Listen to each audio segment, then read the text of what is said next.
नमस्कार, आप देख रहे हैं आवाज। मैं हूं वीना सिंह।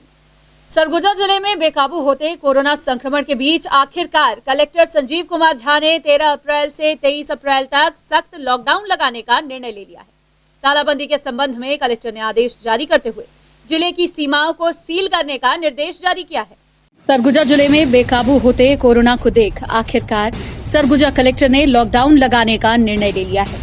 अपनी शक्तियों का प्रयोग करते हुए कलेक्टर ने 13 अप्रैल की सुबह 6 बजे से 23 अप्रैल की रात 12 बजे तक जिले को कंटेनमेंट जोन घोषित कर सख्त तालाबंदी का आदेश जारी किया है। इस दौरान सरगुजा जिले की सभी सीमाएं सील रहेंगी। साथ ही पुलिस बल और प्रशासनिक अमले को सीमावर्ती क्षेत्र में तैनात किया जाएगा। तालाबंदी के दौरान दवा दुकानें निर्धारित समय तक खुली रहेंगी। वहीं दवाओं की होम डिलीवरी के लिए दवा दुकान के संचालकों को प्राथमिकता दी गई है।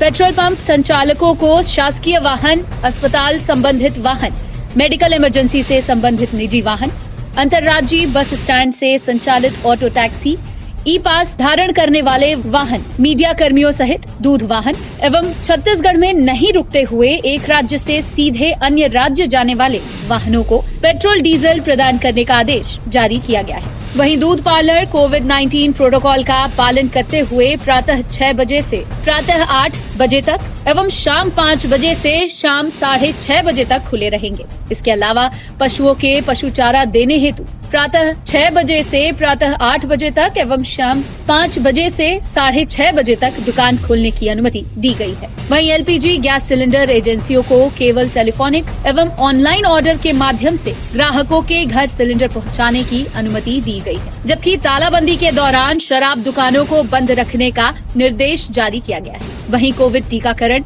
एवं कोविड जाँच के लिए मेडिकल दस्तावेज या आधार कार्ड व परिचय पत्र दिखाने पर आने जाने की अनुमति मिलेगी।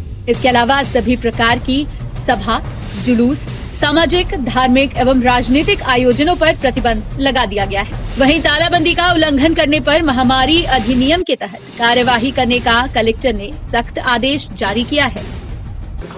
ये 13 तारीख के मॉर्निंग में 6 बजे से लेकर के 23 तारीख के अर्धरात्रि 12 बजे तक का पूरे ज़िले को कंटेनमेंट जोन डिक्लेयर करने का आदेश हुआ है। और चूँकि विगत कुछ दिनों से केसेस में लगातार सर्ज हो रहा है और इनका पूरे ज़िले के अंदरूनी क्षेत्र तक का प्रसार हो गया है और पॉजिटिविटी रेट लगातार बढ़ रही है। इसको देखते हुए जो हमारी कोविड की टास्क फोर्स है उन्होंने डिसाइड किया है ज़िले की कि ये इस पीरियड में जो मैंने बताया 10 दिन का पीरियड है, उस पीरियड में पूरे ज़िले को कंटेनमेंट जोन के रूप में डिक्लेयर कर दिया जाएगा और हर तरह के मूवमेंट को उसमें रेस्ट्रिक्ट किया जाएगा।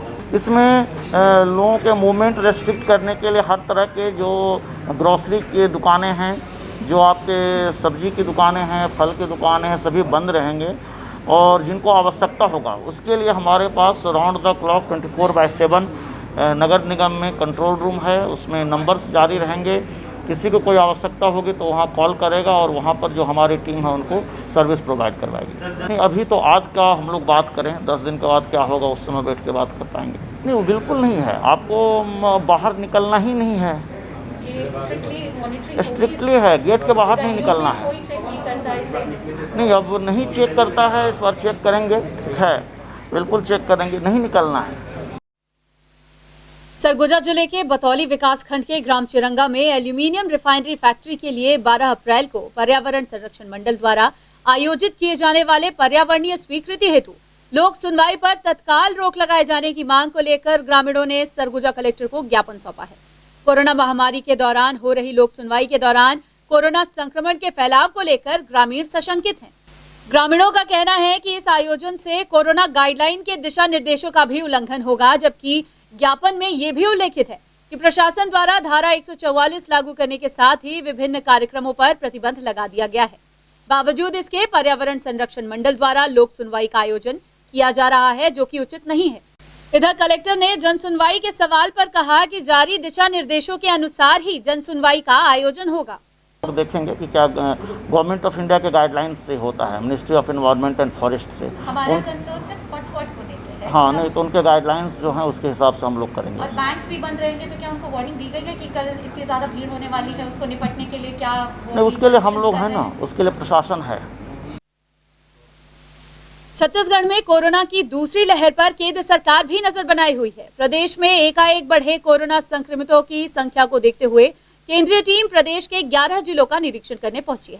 वहीं सरगुजा में दिल्ली से आई 2 सदस्यीय टीम बीते 3 दिनों से हालात का जायजा ले रही है। निरीक्षण करने पहुंची केंद्रीय टीम अंबिकापुर के नागरिकों को सलाह दी है कि यदि मुंह पर ताला लगाएंगे तो नहीं होगी तालाबंदी।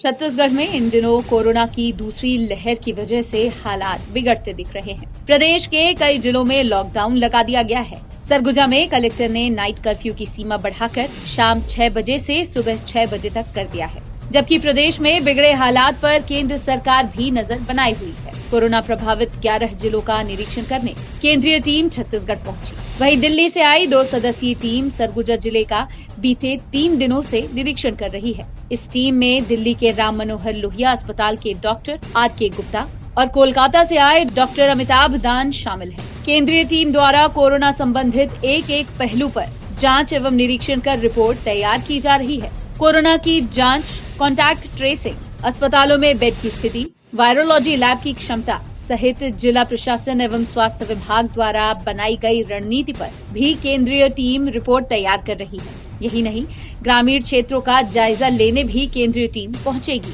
दिल्ली से सेंट्रल की टीम आई है जिसमें द्विदलीय दल है।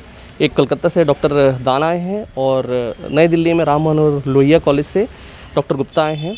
ये इस जिले में कोविड से बचाव और उनके इलाज संबंधित, जिसमें टेस्टिंग, हमारा कॉन्टैक्ट ट्रेसिंग, हमारा होम आइसोलेशन का कंट्रोल रूम और जो कोविड के हॉस्पिटल हैं और जो हमारे कोविड के जांच केंद्र हैं और हमारे वैक्सीनेशन केंद्र हैं, उनके निरीक्षण के लिए आए हैं।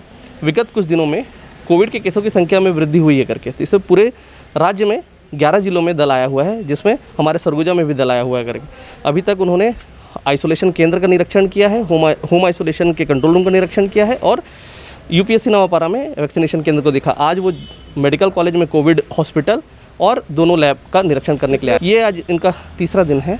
2 दिन से ये निरीक्षण पे हैं, 5 दिन रहेंगे और आवश्यकता अनुसार दिन घट बढ़ सकते हैं, जिसका रिपोर्ट वो मुख्य सचिव महोदय को, कलेक्टर महोदय को और दिल्ली में सबमिट करेंगे। दिल्ली से निरीक्षण करने अंबिकापुर आए केंद्रीय टीम के सदस्य डॉक्टर अमिताभ दान ने एक तरफ जहां कोविड जांच एवं वायरोलॉजी लैब की क्षमता को लेकर स्वास्थ्य विभाग की प्रशंसा की, वहीं लोगों द्वारा बरती जा रही लापरवाही को कोरोना के विस्तार का सबसे बड़ा कारण बताया है। उन्होंने कहा कि निरीक्षण के दौरान केंद्रीय टीम ने पाया कि अंबिकापुर में मात्र 50% लोग ही मास्क का उपयोग करते हैं, जबकि जिला प्रशासन को और भी सख्ती बढ़ानी चाहिए। कोविड की दूसरी लहर के चेन को तोड़ने के लिए जिस स्तर पर जागरूकता अभियान चलाना चाहिए, वैसा होता नहीं दिख रहा है। इसके अलावा डॉक्टर अमिताभ दान ने कहा कि जिला स्वास्थ्य अधिकारी को भी निर्देशित किया गया है कि हॉटस्पॉट एरिया को डिटेक्ट करें।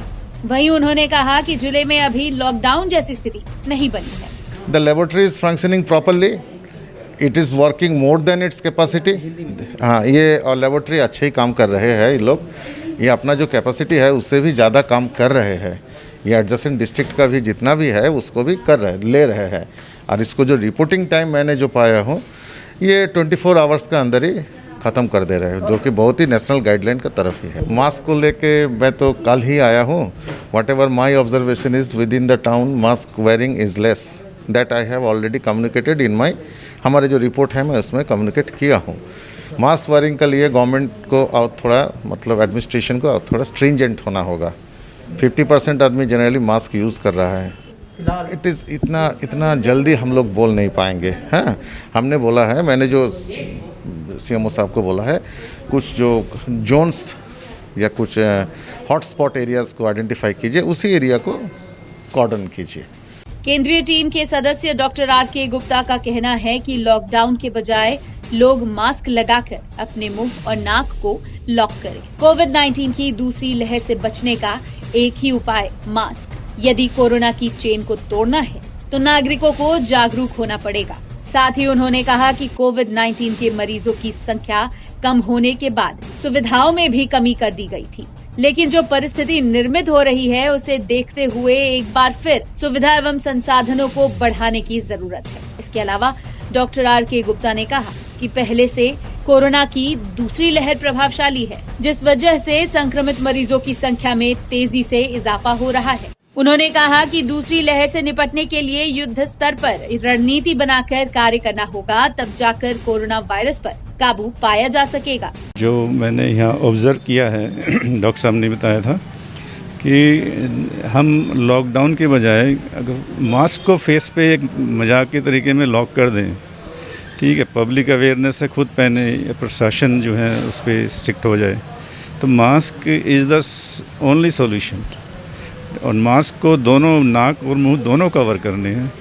और सेकंड इज़ सोशल डिस्टेंसिंग।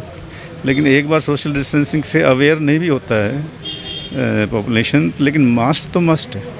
और मास्क अगर हो गया तो साइकिल कट डाउन हो जाएगा और ये जो एकदम से बहुत ज़्यादा सेकंड में बढ़ रहा है, इसमें कमी आ जाएगी। एज सच यहाँ पे क्योंकि वैक्सीनेशन हो रहा है, थोड़ा सा पीपल रिलैक्स हो गए हैं उससे, और हेल्थ एडमिनिस्ट्रेशन भी थोड़ा सा उनका मैन पावर उधर डाइवर्ट हो गया है। तो ये सारी चीज़ें मिला के और एकदम से कोविड सर्ज हो रहा है, और इसका जो है सबसे अच्छा सॉल्यूशन है इमीडिएटली मास्क की अवेयरनेस कराई जाए। क्योंकि अगर 2 लोगों ने मास्क पहन लिया और उसमें एक पेशेंट है एक नहीं है, तो भी जो है percentage of infection is very low, less than 5%। और एक ने दोनों ने नहीं पहना तो मोर देन 90%। तो उसमें मास्क इज़ वेरी इम्पोर्टेंट। नहीं, सेंट्रल की टीम अभी आई हुई है, तो उनके अपने कुछ पैरामीटर्स हैं, उस पैरामीटर्स पर वो स्टडी करेंगे। बेसिकली रिसर्च बेस्ड टूर होता है उनका। और मास्क के लिए हम लोग लगातार प्रयास कर रहे हैं कि मास्क का इन्फोर्समेंट हो, और अभी बहुत ज़्यादा लोग मास्क ही यूज़ कर रहे हैं। विगत कुछ दिनों में लगातार कड़ी कार्रवाई की गई है, फाइन लगाए गए हैं। हमारी बहुत सारी टीम उसमें जो एक्टिव आवर्स हैं उसमें काम करते रहती हैं, और शाम को 6 बजे के बाद मार्केट भी बंद हो जा रहा है। तो मास्क का जो कॉम्प्लायंस है, जो कोविड कॉम्प्लायंट बिहेवियर है, वो मुझे लगता है कि शायद ही कोई है जो अब मास्क नहीं लगा रहा है। बहरहाल केंद्र से आए डॉक्टरों की राय से आप भी समझ गए होंगे कि तालाबंदी से ज्यादा मास्क लगाना अनिवार्य है, तब जाकर कोरोना की दूसरी लहर पर काबू पाया जा सकेगा। आवाज भी अंबिकापुर के नागरिकों से अपील करता है कि 2 गज की दूरी और मास्क है जरूरी का फॉर्मूला अपनाकर प्रशासन एवं स्वास्थ्य विभाग का सहयोग करें। अंबिकापुर से आवाज के लिए आकाश प्रधान के साथ सुमित सिंह की रिपोर्ट। अंबिकापुर नगर निगम क्षेत्र के भीमराव अंबेडकर वार्ड में नाली की नियमित साफ सफाई नहीं होने की वजह से वार्डवासी परेशान है। वार्ड के लोग इस समस्या से कई बार निगम को अवगत करा चुके हैं, बावजूद इसके उनकी समस्या का समाधान नहीं हो रहा है। अंबिकापुर शहर को स्वच्छता के क्षेत्र में कई अवार्ड मिल चुके हैं, लेकिन इस स्वच्छ शहर में नगर निगम कहीं न कहीं लापरवाही बरत रहा है। दरअसल भीमराव अंबेडकर वार्ड के लोग नाली की नियमित साफ सफाई नहीं होने की वजह से परेशान हैं। इस वार्ड में नाली गंदगी से बजबजाई हुई है। भीमराव अंबेडकर वार्ड के लोग कई बार इस समस्या को लेकर नगर निगम को अवगत करा चुके हैं, बावजूद इसके नगर निगम के द्वारा नियमित रूप से नाली की साफ सफाई नहीं करवाई जाती है। वार्ड वासियों का कहना है कि निगम की लापरवाही की वजह से उन्हें काफी परेशानियों का सामना करना पड़ता है। एक तरफ जहां नाली जाम होने की वजह से मच्छरों का आतंक झेलना पड़ रहा है, वहीं दूसरी ओर बदबू से भी वार्डवासी परेशान हैं। होना चाहिए, किस तरह की सफाई होना चाहिए? पूरा एकदम साफ होना चाहिए। हर दिन होना चाहिए कि कैसा होना चाहिए? हर दिन तो नहीं हो पाता है, हाँ। सप्ताह में या महीना में ऐसे ही ना भेजते होंगे। तो लेकिन सफाई दिख नहीं रहा है, क्या लगता है आपको? कितने दिनों से नहीं हुआ होगा? अभी तो बहुत दिनों से नहीं हुआ है, सप्ताह 10 दिन से। ये साफ सफाई करते नहीं हैं और ये पार्षद लोग उतना ध्यान भी नहीं देते हैं। नहीं, साफ सफाई करवाने के लिए आवेदन वगैरह देना पड़ता है, लेकिन यहाँ के लोग भी उतना ध्यान नहीं देते हैं और हमारे पार्षद लोग भी वैसे ही काम करते हैं। भाई ये सब साफ सफाई उन लोग का जिम्मेदारी है, उनको करना चाहिए। भाई गंदगी रहेगा तो भाई बीमारी फैलेगा, भाई मच्छर ज़्यादा होंगे, तो क्या है साफ सफाई बराबर चलते रहेगा तो मच्छर भी कम होगा। मेरे डॉक्टर भीमराव अम्बेडकर वार्ड है, जनसंख्या इसमें है करीब 4000 जनसंख्या मेरे वार्ड में, और सब गरीब तबके के लोग रहते हैं, लेबर कुली का काम करते हैं सब। नहीं, नगर निगम ध्यान नहीं देता है, लेकिन बहुत कम। बाकी हम लोग तो कितने शिकायत करते हैं कि नालियाँ टूटी है, फूटी है, इनको बनाया जाए, तो फंड है ही नहीं है, पैसा है ही नहीं है, बनाए कैसे, क्या जैसे बनाए। तो इसी लेकर हम लोग को परेशानियाँ जा रही है। ताकि हम लोग आने वाले समय में पब्लिक को क्या जवाब देंगे कि क्या मूल्य लेके हम लोग किसी के पास जाएंगे कि वार्ड में कुछ काम नहीं चल रहा है। होना चाहिए ये सब। हम लोग कई बार तो शिकायत कर चुके हैं कि वार्डों में काम नहीं हो रहा है, वो काम होना है। बहुत से नालियाँ टूटा फूटा है, गंदगी पूरा शहर का पानी उनी आता है इसमें नाली में, ये सब होना सुधारना चाहिए। खबरों का सिलसिला जारी रहेगा। लौटते हैं एक छोटे से ब्रेक के बाद।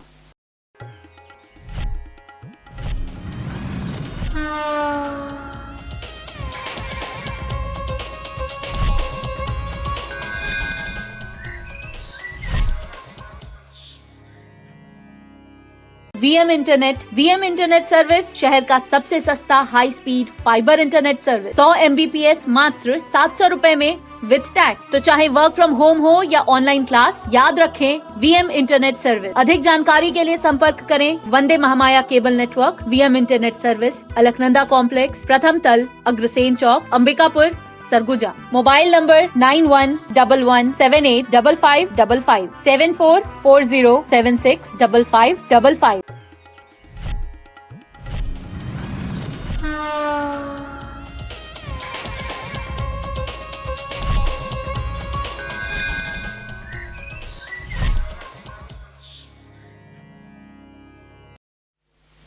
ब्रेक के बाद आपका स्वागत है। बढ़ते हैं अगली खबर की ओर।